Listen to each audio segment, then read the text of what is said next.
আসসালামু আলাইকুম।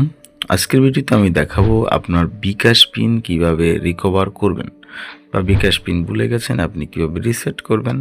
তো চলুন শুরু করা যাক। আমাদের ডায়াল প্যাডে আমরা *247# ক্লিক করব। ক্লিক করার পরে কল করব। কল করার পরে আপনি এখানে আমাদের সম্পূর্ণ অপশনগুলো শো করবে, যেমন 1 থেকে 10টা।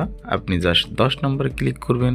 ক্লিক করার পরে আপনি আপনার এখানে যেই এনআইডি কার্ড থেকে আপনি রেজিস্ট্রেশন করেছেন আপনার বিকাশ অ্যাকাউন্টটা, আপনি সেই এনআইডি কার্ডটা এখানে পেস্ট করবেন এবং আপনার জন্মসালটা লিখে ফেলবেন। জন্মসালটা লিখে সেন্ড করবেন।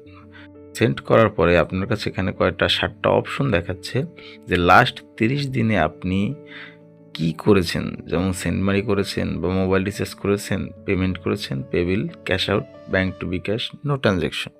যে লাস্ট 30 দিনে আমি এই 7টার ভিতরে একটাও করিনি। আপনি 7 ক্লিক করলেন। ক্লিক করার পরে সেন্ডে ক্লিক করতে আপনার এখানে তারা একটা থ্যাংক ইউ মেসেজ দিয়েছে যে আপনার তথ্য যদি সঠিক হয় আপনাকে একটা পিন রিসেট পাঠানো হবে। তো আমাকে এখানে দেখাচ্ছে যে একটা মেসেজ আসতেছে, আমি একটু দেখাচ্ছে যে your PIN reset has been failed, মানে আমার তথ্য সঠিক নয়। তো আপনি আপনার এখানে তথ্যটা সঠিক দেবেন। আমি ইচ্ছে করেই তথ্য সঠিক দেই নেই বিধায় এরকম আসছে। আপনি যদি দেন যে আমি লাস্ট 30 দিনে কোনো ট্রানজ্যাকশন করিনি এবং তথ্য সঠিক হয়, অবশ্যই আপনার কাছে একটা শর্ট টেম্পোরারি পিন চলে আসবে। আপনি টেম্পোরারি পিন দিয়ে আপনার পিনটা রিসেট করতে পারবেন। তো এইভাবেই খুবই সহজে আপনার পিন রিসেট করা যায়। ধন্যবাদ।